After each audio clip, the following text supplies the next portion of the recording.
Nós estamos para mais uma aula de escola dominical. Você é o nosso convidado, a nossa convidada.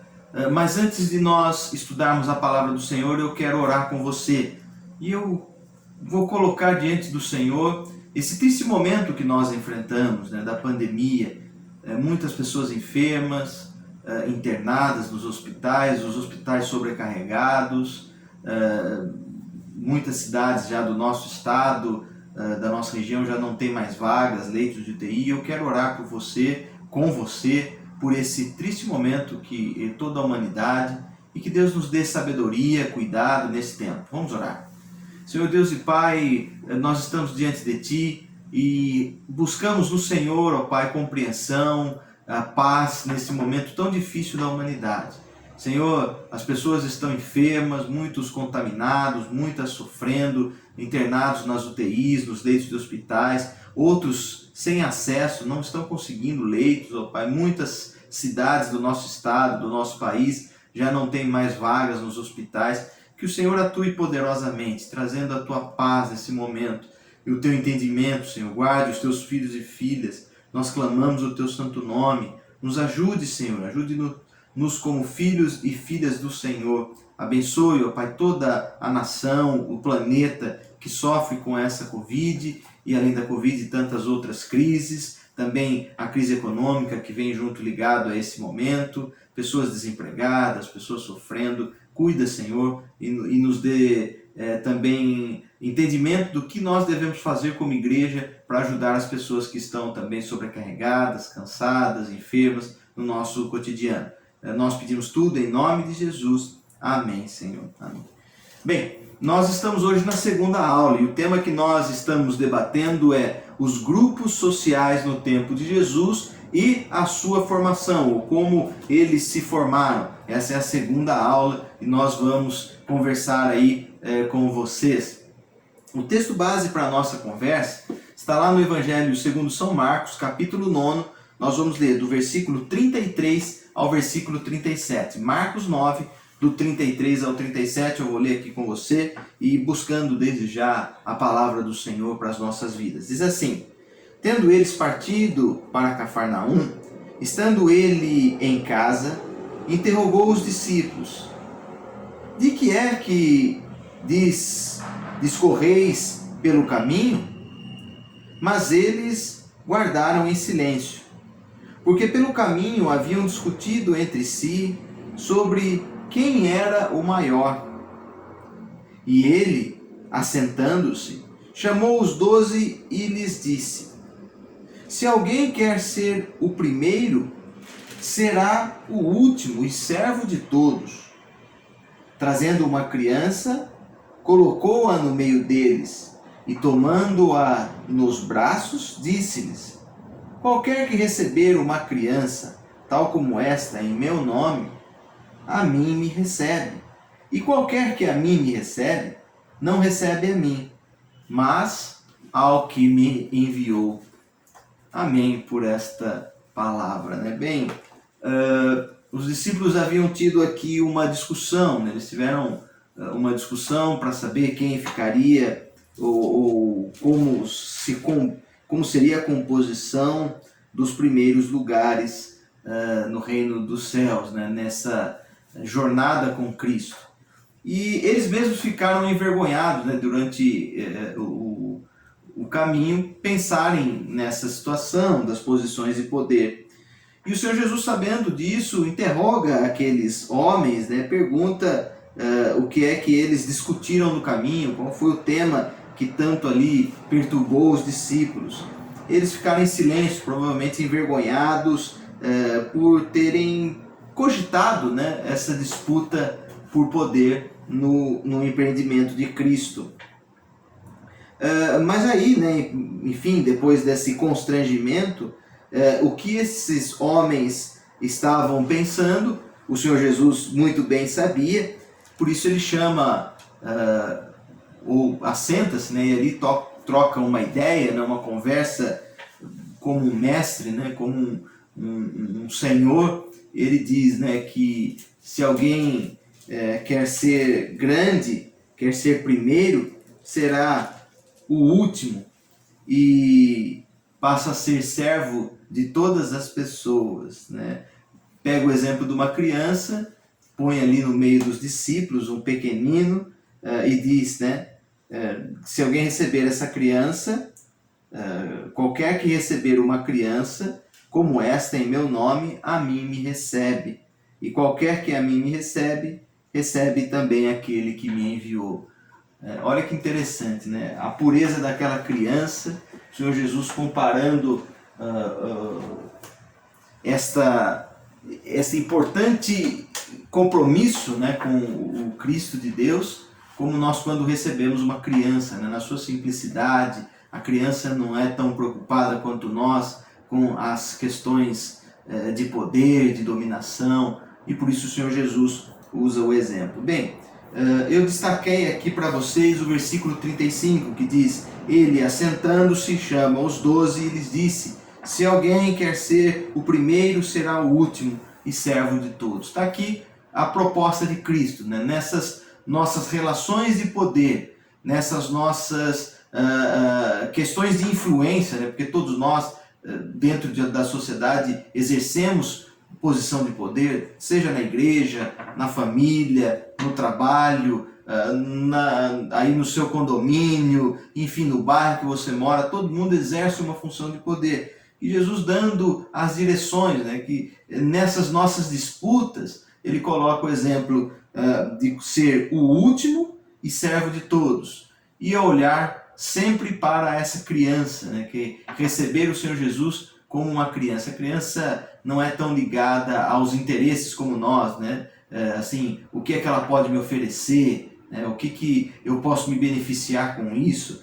Apesar que com o tempo, né, nós percebemos que também as crianças têm sim noções e elas também, infelizmente, por causa de nós adultos, também entram nessas disputas tão precocemente, né? Por isso nós vemos aí crianças desde já manipulando os seus pais, né? Então também é para a gente pensar, isso pode ter certeza, não é culpa da criança. Nós adultos, que desde cedo, desde muito cedo, já estamos colocando, imputando nessas crianças coisas que elas não precisariam estar sofrendo, né? A criança deveria estar mais preocupada com brincadeiras, com a ingenuidade que é comum à sua faixa etária, e às vezes a gente está colocando questões aí de consumo, de disputas que não cabe a elas, né?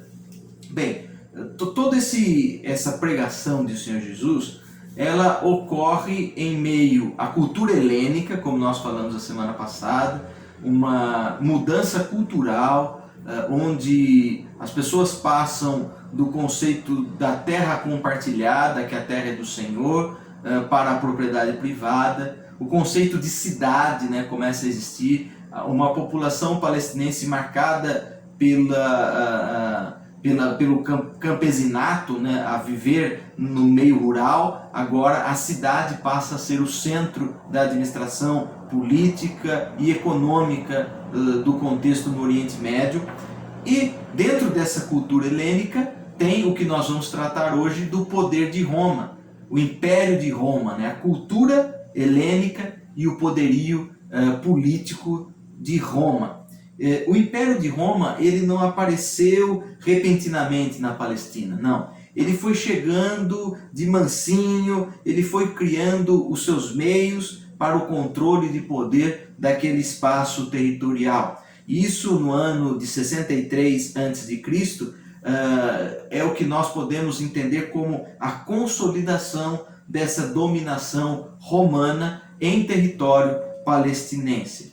Uma característica marcante desse poderio imperial dos romanos é a conhecida frase e ação política que diz, né, que a população ela merece pão e circo, né? A política do pão e circo, talvez você já deve ter ouvido até no nosso contexto de século XXI, que nós estamos inseridos e inseridas. A política do pão e circo nada mais é do que oferecer como forma de assistencialismo comida e diversão ao povo, a fim de que eles tirem a sua atenção do direito à terra e do direito ao trabalho, né?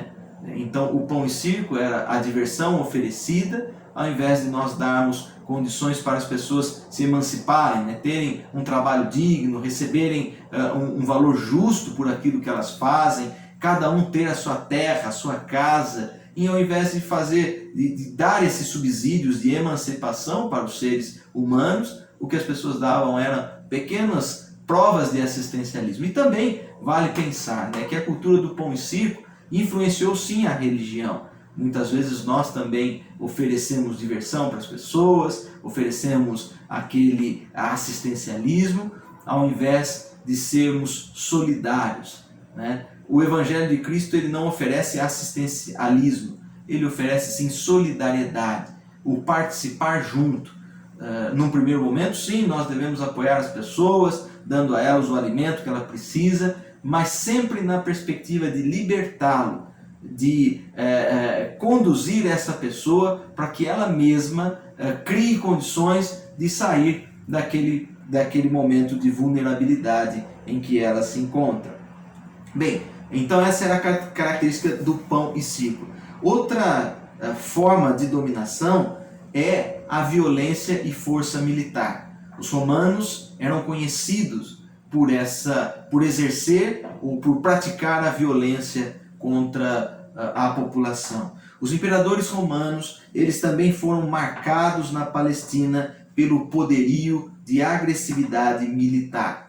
Esse tempo também foi conhecido como o período da paz romana, né? Como era essa paz? Ora, a paz romana, ela não significaria o que nós entendemos como conceito de paz. Paz é também que as pessoas tenham condições delas mesmas, de vida, de condução, para poderem criar as suas alternativas, para poderem exercer o seu direito, as condições básicas para, enfim, né, terem aí uma vida em paz ou na paz. Não, a paz para eles era estabelecida sob grave ameaça. Significava a eliminação sistemática de todos os que se rebelavam contra aquele poder imperial. O ódio e a violência só aumentavam, e também a pobreza, tudo em detrimento de uma falsa paz. Então a paz era conquistada com o silêncio e a opressão de todos. Isso não é paz, né? Paz é quando eu posso dialogar com o meu irmão e irmã. Mesmo pensando diferente, eu proponho um diálogo, né? Eu entendo de forma diferente. Às vezes a gente acha que a comunidade tem de existir paz. E paz para nós, de maneira errada, nós entendemos que ninguém pode contrariar o que eu penso. Não, não é assim. É bom, é saudável que exista o contraditório. Eu não preciso concordar com o meu irmão, com a minha irmã, com a minha esposa, com o meu marido, mas eu tenho que ter paz para dialogar, né? Eu tenho que favorecer também o contraditório. Não era assim no Império. Quem pensasse diferente era morto. Era assim que eles consideravam a paz, né? Essa ausência de guerra. E paz é muito mais do que ausência de conflito. Paz é existir as diferenças contraditórias, mas que elas se dialoguem, né? Que exista essa dialética, né? Essa proposta de caminharmos juntos apesar das nossas diferenças. E em detrimento dessa violência, né? Dessa paz imposta, onde cada vez mais a pobreza aumentava, o Senhor Jesus surge como uma vítima dessa violência. Jesus de Nazaré foi uma das tantas vítimas desse contexto de violência que existia na Palestina. Ele se manifesta contra a ofensiva romana.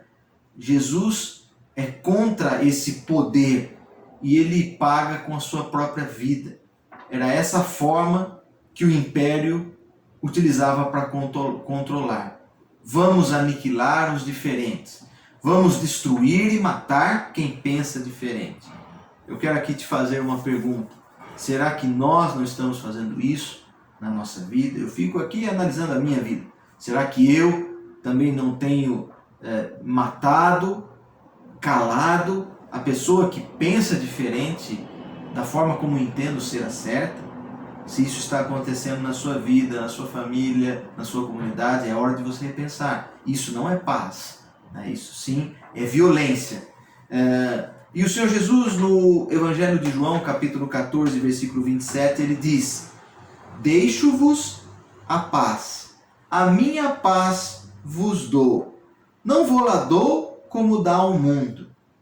Não se turbe o vosso coração, nem se atemorize. Olha que interessante essa frase, esse versículo, né? Jesus traz uma paz para nós, não como a paz do mundo, que é aquele cale agora mesmo, você não pode pensar assim. A paz de Cristo é muito mais do que isso. A paz de Cristo, nós não podemos confundi-la com essa ausência de conflito. A paz de Cristo é vida plena, é vida em abundância, é vida nas suas mais essenciais virtudes, né? É vida proposta com diálogo, a partir dos contraditórios, a partir das ambivalências que estão presentes em todos e todas nós. Para você e eu pensarmos, a paz trazida pelo Império Romano era às custas do medo da grande maioria da população. Lutar pelo reino de Deus e atuar no sentido de que a paz não seja mais consequência do medo é um desafio para todos e todas nós, né? Como é que eu posso ter paz quando o outro, a outra, está sob a égide do medo? Isso não é paz.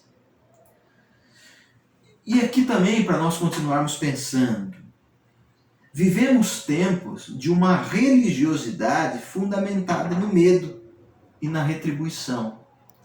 Aquela relação que nós fazemos com a fé da troca e da barganha, né? Olha, Senhor, eu te dou isso e o Senhor me dá aquilo em troca, né? Quantas vezes a gente age assim na nossa experiência de fé e na espiritualidade? Olha, se a tua espiritualidade está aí na barganha, Senhor, olha, eu vou fazer aquela campanha, eu fui com 7 semanas de oração e em troca disso o Senhor me dá aquele emprego, aquele dinheiro, aquele recurso que eu tanto espero.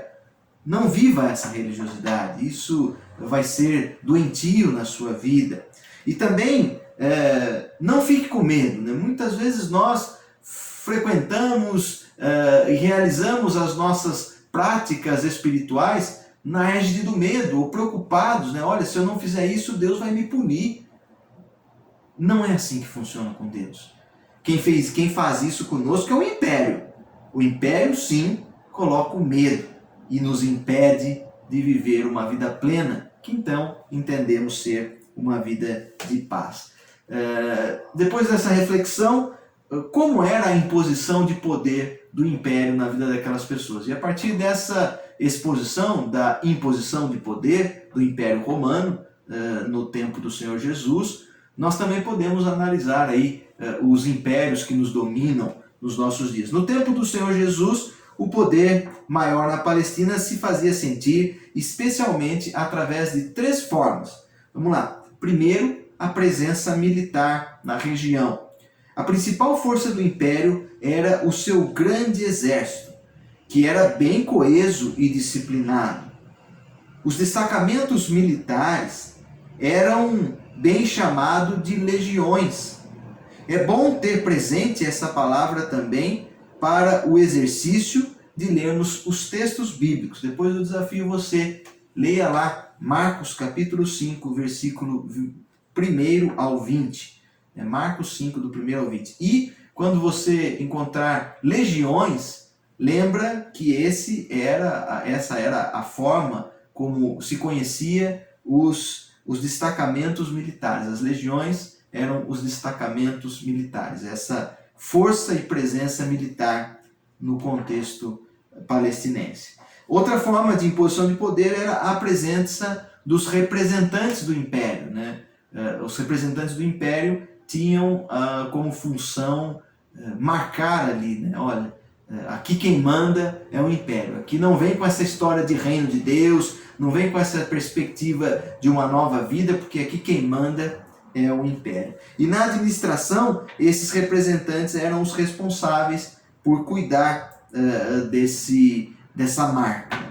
Estes representantes, administradores, eles podiam ser os procuradores romanos, como por exemplo Pôncio Pilatos. Pôncio Pilatos era um desses administradores e representantes do império. Ou mesmo os reis locais, eles também juravam fidelidade a Roma. É o caso, por exemplo, da família Idumeia dos Herodes. Eles eram reis que tinham acordos com Roma, e por isso eles também estavam ali para garantir o domínio, né, para garantir o senhorio do império. De qualquer forma, as decisões que eram tomadas pelos representantes locais do império, eles vinham do todo-poderoso e divinizado imperador. Aí, né? Então, esses representantes, eles nada mais do que faziam que validar a força do todo-poderoso imperador, que era uma espécie de divindade, né? Ele deveria ser adorado.